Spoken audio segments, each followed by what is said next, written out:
नमस्कार, आपण पाहताय कोकण वार्ता न्यूज. कोकण वार्ता न्यूज मध्ये आपलं सर्वांचं स्वागत. पाहुयात बातमी सविस्तरपणे.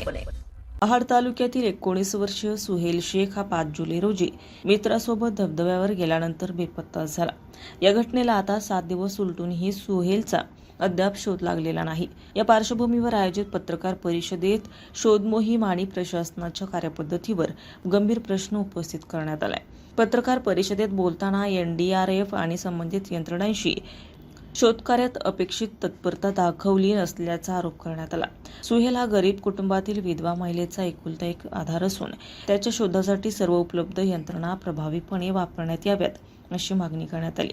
तसेच एखाद्या प्रभावशाली व्यक्तीच्या कुटुंबातील सदस्याच्या बाबतीत अधिक व्यापक यंत्रणा कार्यरत झाली असती असा आरोप करत सर्व नागरिकांना समान न्याय मिळाला पाहिजे अशी भूमिका पत्रकार परिषदेत मांडण्यात आली. सुहेल शेखचा शोध अधिक वेगाने आणि प्रभावीपणे घ्यावा, तसेच त्याच्या कुटुंबाला न्याय मिळावा अशी मागणी राष्ट्रवादी काँग्रेस शरदचंद्र पवार पक्षाचे रायगड जिल्हाध्यक्ष रवींद्र चव्हाण यांनी केली. ब्युरो रिपोर्ट, कोकण वार्ता न्यूज, रायगड. महाड तालुक्यामध्ये सुहेल शेख हा 19 वर्षीय तरुण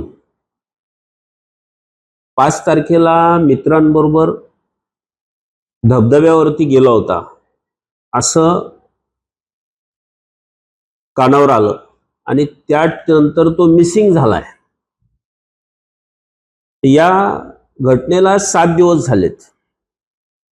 तो वाहून गेलाय किंवा अन्य काही गोष्टी घडलेल्या आहेत या संदर्भात NDRFनं काय केलं हा खरा भाग या ठिकाणी मला आपल्या समोर आणायचा आहे.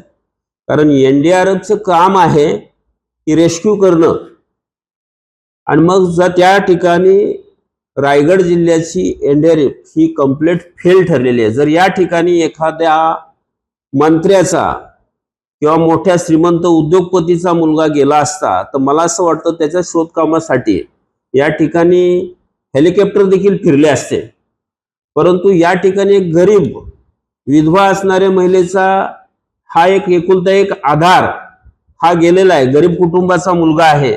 म्हणून या ठिकाणी प्रशासन आणि सरकार हे कुठेतरी कमी पडतायत किंवा तेवढंसं महत्त्व दिलं जात नाही. तर ही जी यंत्रणा आहे तर गरीबाला एक न्याय आणि श्रीमंताला एक न्याय हा कुठंतरी थांबला पाहिजे. याकरता आज मी ही प्रेस घेतलेली आहे की श्रीमंताकरता असते तर संपूर्ण यंत्राला कामाला लावले असते, कुत्रे आणले असते, पाणबुडे आणले असते, पण ह्या ठिकाणी तसं काहीच झालेलं नाही. या गोष्टीचा मी जाहीर निषेध करतो. त्या कुटुंबाला न्याय मिळाला पाहिजे ही आमची भूमिका आहे.